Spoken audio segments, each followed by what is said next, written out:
Ryan, si Doc Lindon, si Harry. Di naman naliligaw yung mga yun. Mga friends ko lang yun. May mga gusto sa'yo yun. Pero alam mo, tama yan.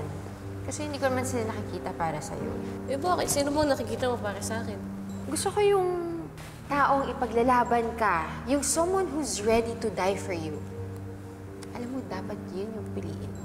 Well, ako, malinis yung record ko. Hindi kagaya mo, out on bail lang. So, isang salita ko lang, pwede ka na makulong ulit. Isumbong mo ko, kahit pa kay Giselle, kahit pa sa mga pulis. But remember this, if I fall, you fall harder. Sa dami ng alam ko tungkol sa tatay mo, you and I are going to be cellmates once na mahuli ako. Sino yung doktor ni Pretty? Baka pwede ko mausap. Bata pa yung doktor eh. Kung di nga siya doktor, mapapagkamala ko siyang grade 4 na estudyante. Oo, parang familiar nga sa akin yung doktor na yun eh. Si Doktora Annalyn Santos. Kayo si Doktora Annalyn Santos? Ako nga po. Bakit po?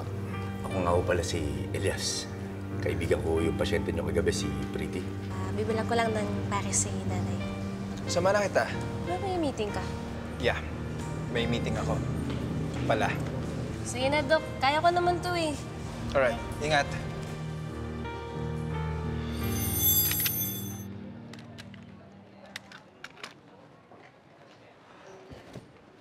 Yun, marami. Yung mami, yung makeup beer sa iba. Father. Eh, Yes! Nako, wala ka pala eh. Alam mo, hindi gumana yung charm mo dito kay Doktora Annalyn. Hindi pa main makipag-date sa'yo. Ano ka ba? Isa sa date. Niyaya ko lang talaga siya mananghalian. What? Ang ibig mo sabihin, hindi date yun. Kasi, Elias, kaya ako nasabi yan, ganyan-ganyan kami ni Pretty nung araw eh. Iba yung sa inyong dalawa ni Pretty. Sa pa, brother, gusto ko lang talagang pasalamat kay Doktora Santos. Gawa ng inasikaso niya kayong dalawa ni Pretty. Eh kaso nga, sabi niya may usapan na daw sila nanay ni. Ganon? Sige na, order ka na. Te, powder. Uy, si Doktora Santos oh.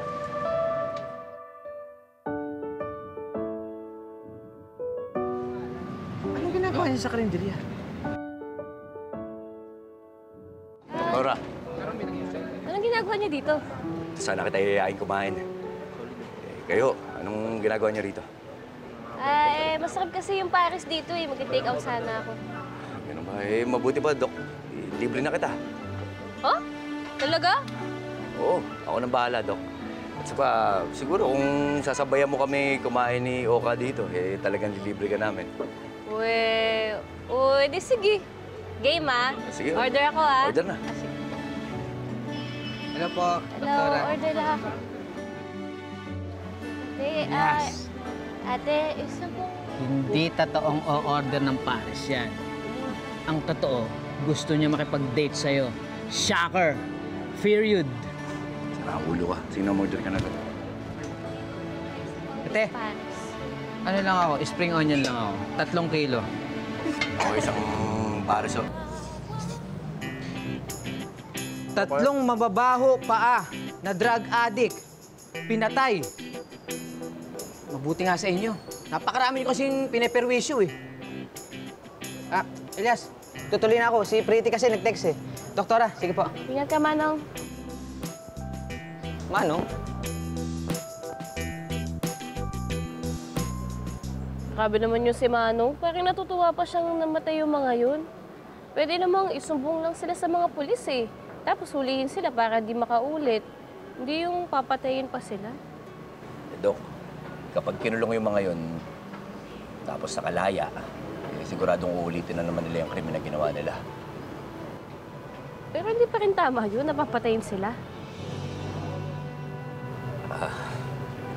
Doktora, maitanong ko lang ho, paano kung may kriminal na isinugod ho sa ospital niyo? Nag-aagaw buhay ho siya. Ililigtas niyo pa rin ho ba? Elias, sworn duty ko bilang isang doktor ay magligtas ng mga buhay. Kahit na hindi ka ligtas-ligtas. Elias, lahat ng buhay kaligtas-ligtas, kahit sino pa yan. Lahat.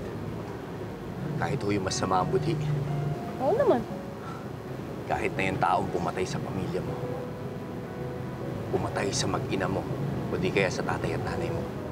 Ibig niyo ba sabihin, Dok, ang sinasabi niyo sa akin ngayon, kung sakaling ilapag sa harapan mo yung taong pumatay sa magulang mo, gagamutin mo pa rin.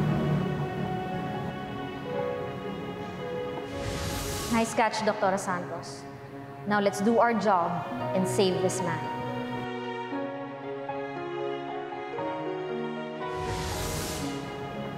Elias, yung hold-upper na pumatay sa ninong ko, inoperahan ko at nabuhay siya. Seryoso? Oo. Tsaka yung babaeng laging umaapi sa nanay ko, yung si Ma'am Moira, inoperahan ko din yung sa ulo, tapos nabuhay din siya.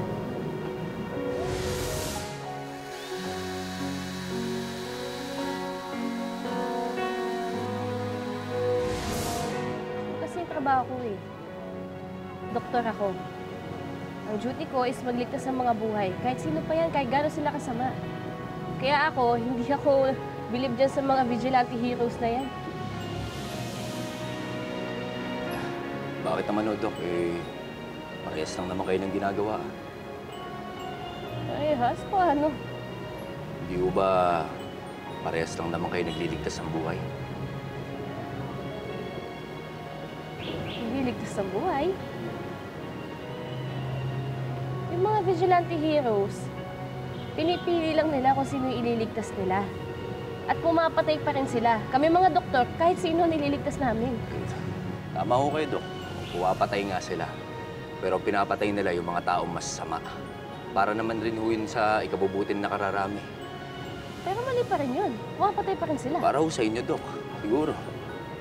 Para ho sa mga taong nakakaangat sa buhay. Pero para ho sa aming mga mahihirap, Dok, hindi ho. Kasi iba ho ang batas ng lansangan. Dahil hindi pwedeng tatahimik lang, Dok, eh. Dahil pag tatahimik ka, siguradong kakantingin ka nila. At hindi rin ho lahat ng tao, Dok, na dadaan sa dasal. Dahil pagka nakahanap ho sila ng tiyempo, siguradong papatayin ka nila.